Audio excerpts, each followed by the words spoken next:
engaging celebrity interviews, exciting updates from Christian filmmakers, movie reviews so you can choose your movies wisely, and so much more here on Faith on Film with Isaac Hernandez and Holly McClure.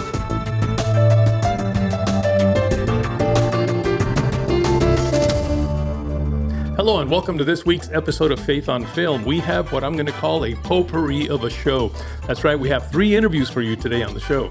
Starting off with Holly, who had a chance to interview Cameron and BJ Arnett, along with Aspen Kennedy, who is starring in a movie by the Kendrick Brothers called The Forge. We'll be releasing this August 23rd. And then I had a chance to talk with Rusty Joyner, who is starring in a great series that I don't think it's out yet, but it's coming out soon, called The Stones. This is one that you just wouldn't want to miss. So as soon as I find out when it's out and ready for you to view, I will let you know. And then finally, I'm ending with Daniel Borunda, who's an executive producer, screenwriter, and is working on developing a new high budget movie called Operation Thunderstorm. So it's a great show for you today. Hope you enjoy it.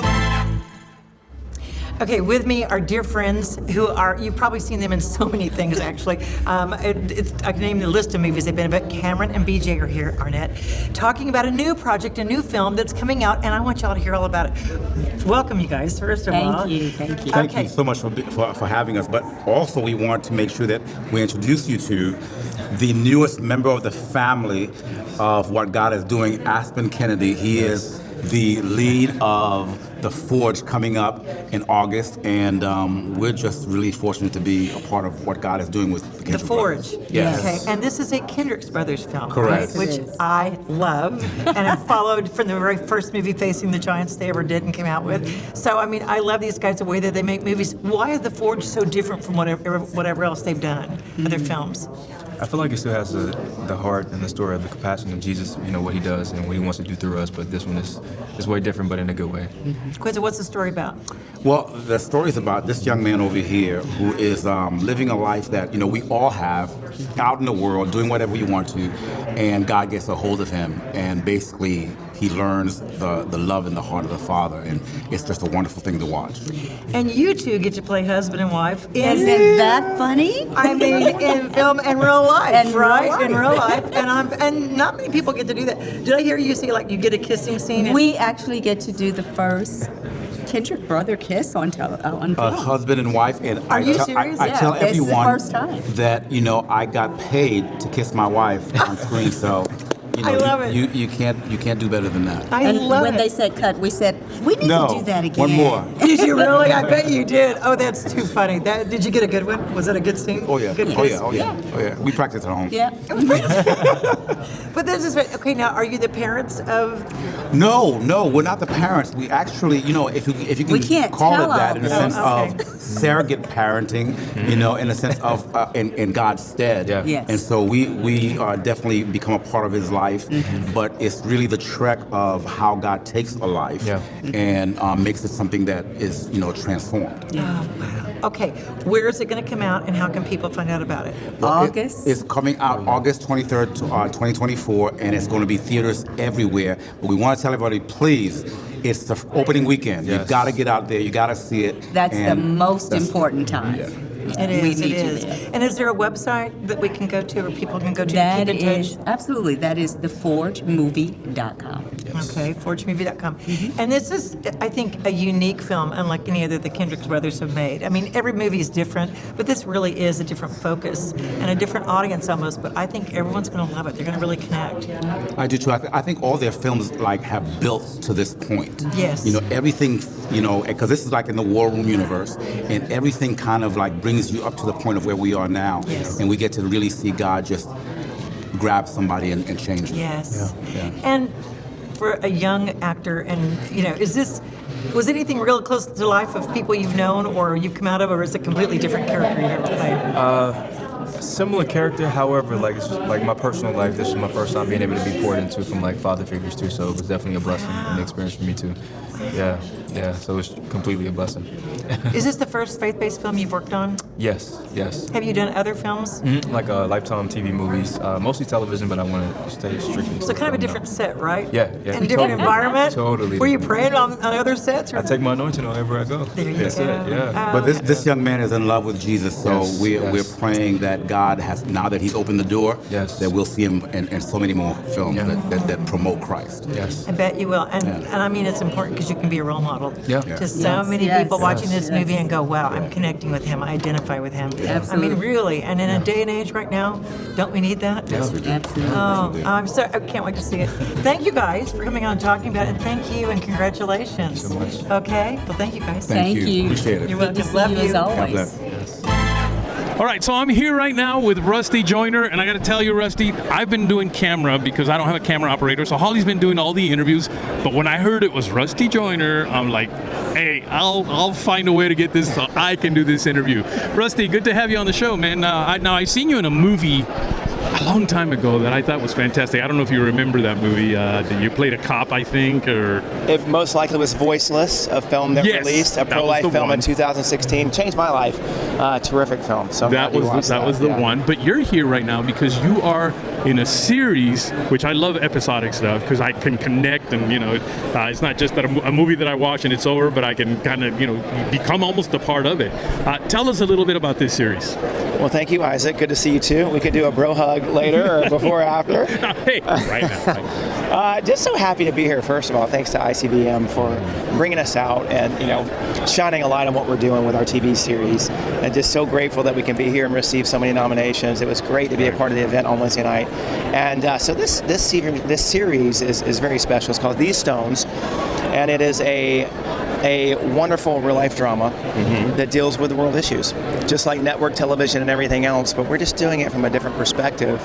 And Cheryl McKay Price and Susan Rohr, our director, they're really shooting and approaching each episode like film, like cinematic beauty of how life is just hard. Life isn't always a yes. Right. As we know, if you're a believer and you follow, that's not always a yes, and that's okay. That's the way God has it. So this shows us how to deal with real world issues when you do receive no's or maybes or delays and all that. And instead of turning to self-empowerment or loss or hardship or falling into dark places, and it's okay to not just not be okay, but not find a way out. Right. And this show points to God in every situation. It deals with homelessness, unforgiveness, substance abuse, not infertility. Everything that will happen this next week. Sadly, but truthfully, someone will have their wife die in a car accident, and a teenage girl will lose her mom. And our story kind of picks up from that exact moment. I play Andrew, who's the dad and the husband, and we lose the mom in a tragic accident. And she has this amazing gift from God to search out people and see where hurt is and help them with the truth of the Word of God. And when she passes away, it just devastates. And that's what happens in the real world. And people turn to alcohol and they turn to just grief is a terrible, ugly thing without God holding your hand through it. So I know this is exciting to hear, but it's a real drama, and I'm so proud of it because it's just so real. And the teenage daughter who plays my daughter, she's amazing, and the cast is so good. But at the end of every episode, sometimes it's not always hugs and high fives. It's just real. Right. And God says, wait, you'll find out when I'm ready. And it's awesome. It's so good. So yeah. You say it's so good, and I got to tell you, I had a chance to watch it. You can't watch it yet, but you will be able to sometime soon. We're going to let you know maybe how, but I did get to watch it because I'm special. Very. I loved it. Not only was, like you said, the drama very real, but the quality was also very real. The quality level of our Christian productions, which have always kind of been somewhat subpar, I'm sorry, has really elevated. And you guys put out something that I remember telling the writer, Cheryl McKay, this thing is written like any Netflix series. I mean, it is amazing, and you're right. We most Christian movies or there hasn't been that many series, but most Christian movies are, you're going through a rough time, you're having a bad day or whatever. You accept Jesus, suddenly it's flowers and roses and rainbows and stuff. And this shows you what real life is, because that's not what real life is. Right. Sometimes I accept Jesus, but I still have some things to go through because it is life. Yeah. And I'm glad you guys pointed that out. It's a one. I love the stones thing, though. I love the stones that appear, which I don't want to give what the thing is, but there's a reason it's called, the stones. These stones. These stones. And when people ask what's the show, Rusty, and I say these stones, they're like, excuse me? What? And I kind of explain it, but once you're able to watch the show, you see why. Because a lot of times in life, God will inscribe a certain word on our hearts or on our mind and in our quiet time, like a single word. Right. Like believe or trust or whatever it is. And it's episodic television, so just like in the real world of network television, every episode revolves around a really important story that's really kind of, I want to say hurting our culture, because at the end of the day, it's, life is a very, it can be very hurtful. So there's one word that kind of summarizes each episode, and God etches it on a stone and kind of delivers it at the end. So these stones, and then at the end of multiple seasons, because in life there's so many stories that God needs to be in the middle of all of them, and some people don't even know. Even Christians kind of forget when we're hurting.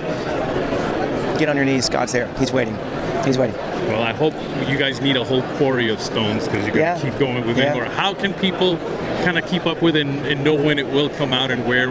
Is there a page they can follow, a website, something?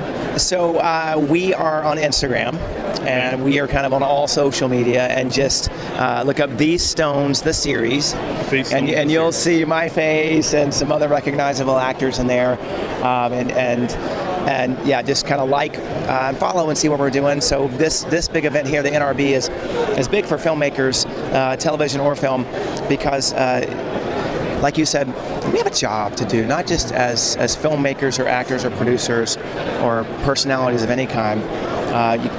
I feel it's important that we lead with our talent. We're Christians, but now we're also Christian filmmakers, but we're filmmakers, and so our job is to make it better, because ultimately we want to make something that's entertaining, that can compete with everything out there, the Golden Globes and the Emmys and the Academy Awards, because we just need to. And being here, walking the booth, and you guys can't see this, but it is phenomenal, the amount of people who are here dedicating their life to just improving the quality of Christian media altogether. And entertain. We need entertainment. We're humans. We need entertainment. So the word, prayer, worship feeds our spirit. But what feeds our soul? Entertainment, because that's our soul is fed by what we watch and what we listen to. So we're always listening to entertainment, and we need to start having entertainment that's good food for our souls. So I'm glad you guys are doing that. How about you personally? How can they follow you? I am also on Instagram and Facebook. I'm of a certain generation that came into the social media world a little bit later, so Instagram's kind of the easiest way for me. And at the end of the day, you put life into perspective, and God's blessed my family so much in Hollywood and all these great films, especially this particular show. I'm probably more proud of this than anything I've ever worked on. So when you see me on Instagram, I'm just a dad. I'm just a dad called the greatest role in life, and that is husband and father. And I'm just enjoying life, and I'm so glad that this particular show we film in Georgia, and Georgia has a great film and television network there. And when I found out about the show, and I've known Cheryl McKay Price for a while, and Susan Rower, and we've always talked about how do we get together and do a show, and we've helped and we've prayed, and they called on this one, and I was the first thing. I know it's awful for an actor to say, oh God, I don't want to go back to California. And she's like, oh, we film in Georgia. I was like, I'll take it. I was like, thank you, Lord, I'll take it. There you go. Well, man, thanks for taking a little time. I know these things are very busy here, but thanks for taking a little time. Isaac, thank you, man. I really appreciate it. I really appreciate it. Yeah. All right. So with us today is executive producer, director, writer. I don't know. He seems to be several things there. But he, of course, is working on a project that we're going to talk about today. Daniel Borunda. Daniel, welcome to Faith on Film. Thank you so much, Isaac, for making the time. And just congratulations on the success of your show. You're doing some great things. And on behalf of the filmmakers in the faith-based space, thank you for all that you're doing. Oh, you are welcome. It's totally my pleasure. You know what? We're going to talk about a project that you are currently working on. You're in the very early stages, but we wanted to get it out there so people would know what it is that you're up to here. But before we get started with that, why don't we show a little the clip that you've worked on that kind of tells a little bit of the story of what this movie is all about, all right?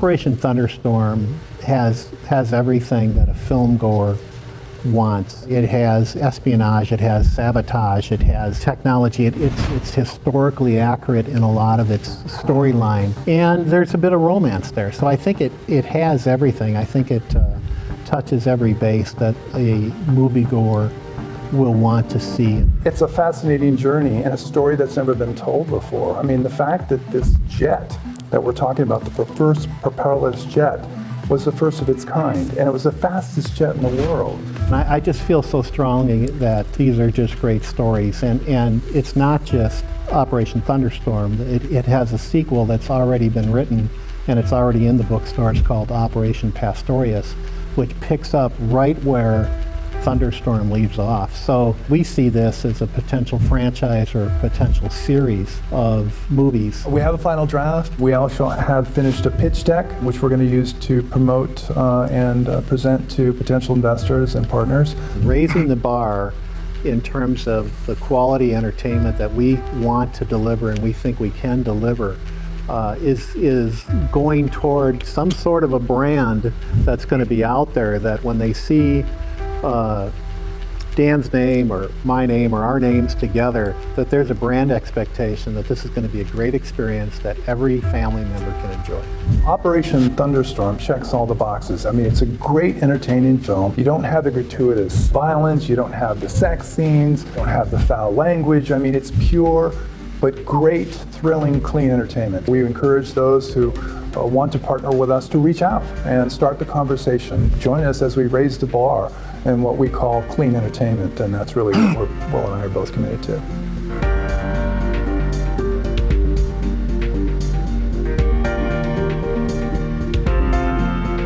Daniel, one thing that I can say is that Hollywood needs more movies like this, based on what I just saw right now. Now, tell us, how did this project get started?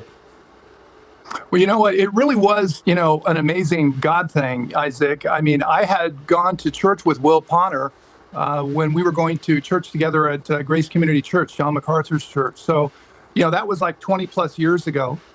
So then Will, unbeknownst to me, he started writing books and was getting quite good at it. So his publisher came to him one day and said, "Hey, Will, this book, Operation Grab Bag," which is the title of the book, which we renamed Operation Thunderstorm for the film adaptation. He said, "You know what, this could make a great film. Have you ever thought about, putting this into a screenplay format?" And then, so he just scratched his head and he goes, "I don't know anybody in Hollywood. I don't know how to do that." And, he's in Minnesota, is kind of like, kind of freaking out. But then he remembered me and he reached out and called me and said, "Dan, how you doing?" We caught up a little bit and he goes, "Look, I got this book. I'm not sure. My publisher says this can make a great film. I'd like to send it to you and you tell me honestly what you think." So, Isaac, I get these requests every now and then, and I have to tell you, from a writer's perspective, I'm going, "Oh my God, this guy's a friend. How am I going to tell him your book stinks and no way, blah, blah, blah." So I always approach this with some trepidation, but Will's book was amazing. I mean, Isaac, I was taking notes for the treatment as I was writing it, because I was saying, this is a great scene. I see this happening. So, I called him quickly and I said, "I'm in." I said, "This is a great film. Let's get going." And so, but it was definitely a God thing. I mean, he just, it came, I came to his mind and he called me. So that's how simple it started. Well, I have to say here that I did read the script. You sent the script to me, and I guess you just wanted to get my opinion on it, and I loved it. First of all, I love those type of historicals because it is a historical type movie, but it was just very exciting. Now, is it based somewhat on a true story? Yeah, well, you know what? Good question, Isaac. It's based on historical characters. I mean, we're actually using, historical German commanders, who served in the army at that time. And we're also talking about a jet, the Messerschmitt 262, that was an actual jet. So those were actually events that were going on. The Nazis had created this jet. It was the fastest jet in the world. All we did was we spun history a little bit and introduced a character, Frank Sweeney, who is a character in the book, and he's sent on a sabotage mission. So it's a combination of true life history, woven into a fictional story about this man going back behind enemy lines to sabotage the Germans' production of this jet, which, Isaac, I have to tell you this. One of the fascinating facts for me as a writer was all the research that I did. And I have to tell you, one of the most terrifying what ifs was if Hitler played his cards right with this jet. I mean, we could have been speaking German. I mean, he could have won the war, and you could say God's in charge, and I totally believe that. But that was one of the most scariest aspects and compelling aspects of history for me, was how close he came. So much so that historians have said that Hitler's misuse of this jet was one of the costliest mistakes in the history of war. So, I mean, we're talking about significant history. And that was one of the compelling aspects. And plus, this story has never been told before in Hollywood. So, as you can imagine, from my perspective, is, this is great. This is really gonna be the type of film that's gonna, the whole family's gonna be able to come to.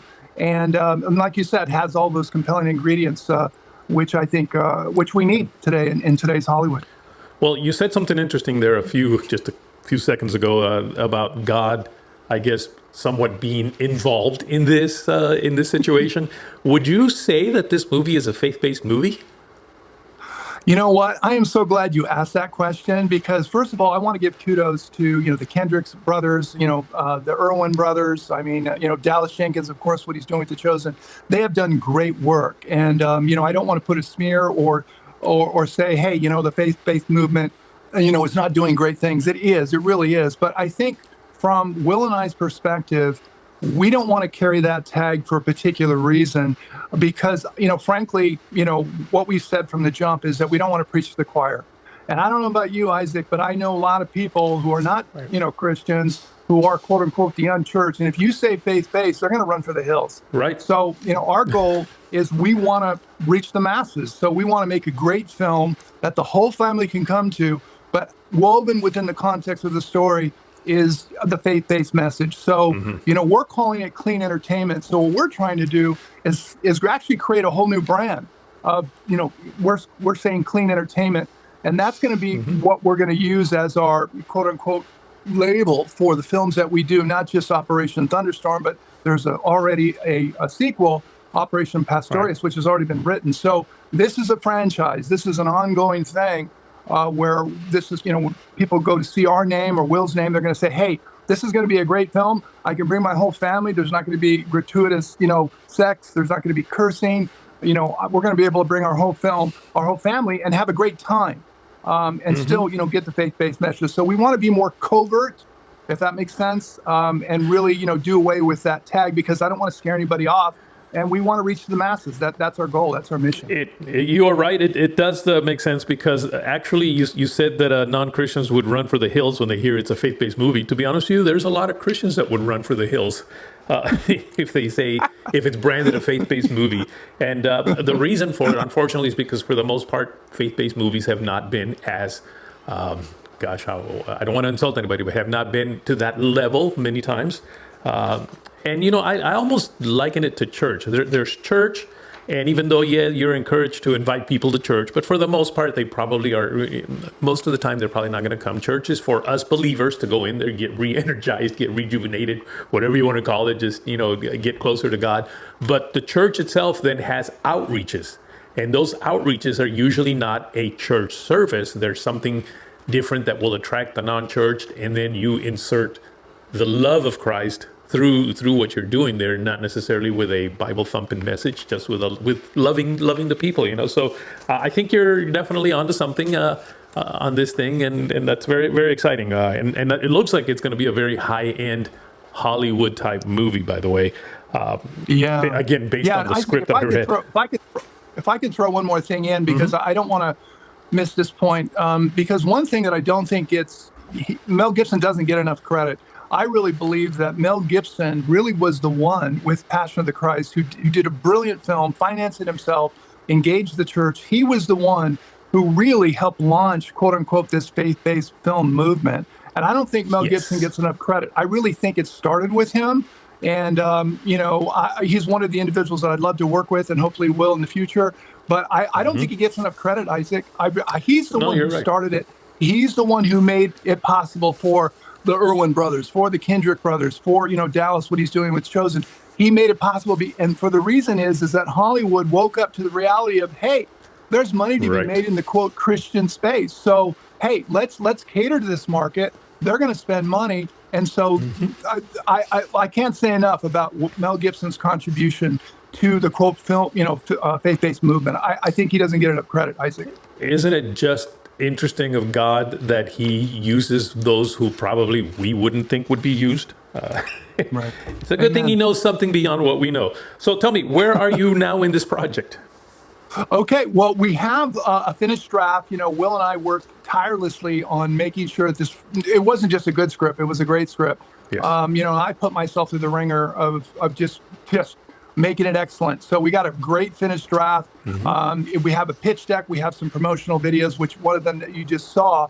And then also we've actually entered the script into some major screenwriting competitions, the biggest ones in Hollywood.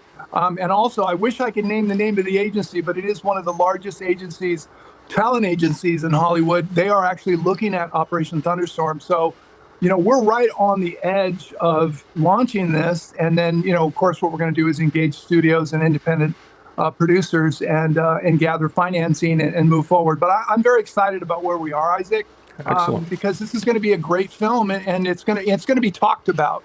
People are going to kind of want to say and tell their friends, you got to go see this film. And that's really what we're after. Well, how could people kind of stay connected to what's happening? Do you have a website or somewhere where they can go and just figure out where you're progressing here, and they can tell their friends?